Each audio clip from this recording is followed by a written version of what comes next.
Ottawa a décidé de rapatrier ses diplomates et leurs familles et considère désormais l'île comme une zone à risque. Cuba serait donc devenue trop dangereuse après une bien curieuse affaire. Car c'est ici, dans la capitale cubaine, qu'il y a près d'un an, des diplomates canadiens et américains auraient été la cible d'une mystérieuse attaque qui leur aurait causé des symptômes de commotion cérébrale. Des attaques dites acoustiques provoquant de très fortes migraines.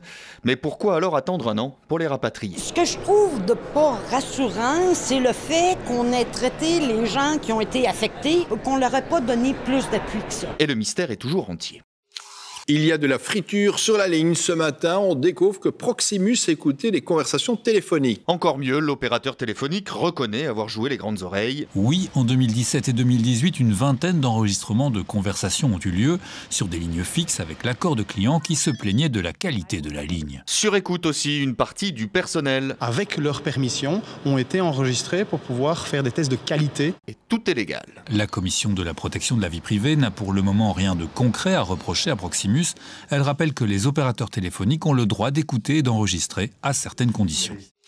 Le maire du Grau-du-Roi ne décolère pas. L'association Francophonie à venir, qu'il avait attaqué en justice, a gagné en première instance. Et oui, il ne fallait pas choisir l'anglicisme Let's Grow pour lancer la saison touristique. Au placard, donc t-shirts et autres casquettes déjà imprimées. Je ne souhaite pas et je ne vais pas retirer tous ces documents qui contribuent à l'information. Et le maire fait appel, peu importe, l'association Francophonie à venir ira jusqu'au bout et avec l'accent. On fera le nécessaire, il y a des huissiers, on fera constater que le jugement n'a pas été respecté et ma foi, on continuera la procédure.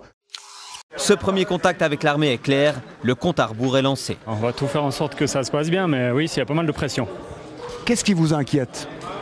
Tout, il y a beaucoup de paramètres qui rentrent en ligne de compte, le froid, l'altitude. Et c'est parti pour la patrouille des glaciers. Objectif, parcourir plus de 53 km avec des sommets à plus de 3000 mètres. Et si effectivement la température chute un petit peu pendant la nuit, ça pourrait être un parcours à record cette année. 4800 participants encadrés par l'armée suisse.